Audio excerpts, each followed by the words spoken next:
എൻ്റെ പേര് അഗസ്റ്റിൻ മാത്യു, വീട്ടുപേര് പുളിച്ചമാക്കൽ, വായാട്ടുറമ്പ് ഫൊറോനയിലെ കരുണാവൂർ ഇടവക്കാരനാണ്. എനിക്ക് വർഷങ്ങൾക്ക് മുമ്പേ ഒരു രക്തത്തിൽ ഒരു അണുക്കൾ കൂടുന്നൊരു അസുഖം വന്നു.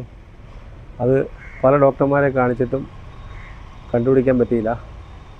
ഇത് ബത്തേരിയിലെ എൻ്റെ പെങ്ങളുടെ ആശുപത്രിയിലെ ഒരു ഡോക്ടറെ കണ്ടുപിടിച്ചത് ഹൈപ്പർ തൈറോയിഡ്. അതിൻ്റെ ചികിത്സ നടത്തി വന്നുകൊണ്ടിരിക്കുന്ന ഇടയ്ക്ക് എൻ്റെ വലിയൊരു സുഹൃത്താണ് നമ്മുടെ വള്ളോപ്പള്ളി പിതാവിൻ്റെ കൂടെ ഉണ്ടായിരുന്ന നമ്മുടെ അപ്പച്ചായൻ എന്നോട് പറഞ്ഞു, വള്ളോപ്പള്ളി പിതാവിനോട് പ്രാർത്ഥിക്കാൻ പറഞ്ഞു. കോഴിക്കോട് മിംസിൽ പരിശോധിച്ചപ്പം ലിവറിന് പ്രശ്നമായി. അപ്പം ഇതിൻ്റെ മരുന്നിൻ്റെ റിയാക്ഷനാണ്. ഞാൻ ഇന്നേ വരെ മദ്യം കഴിക്കുകയോ പുകവലിക്കുകയോ ചെയ്യാത്ത ഒരാളാണ്. ഈ മരുന്നിൻ്റെ റിയാക്ഷൻ കൊണ്ട് ഇതിൻ്റെ ശക്തമായ പ്രാർത്ഥനയിൽ എൻ്റെ അസുഖങ്ങൾ മാറിക്കിട്ടി.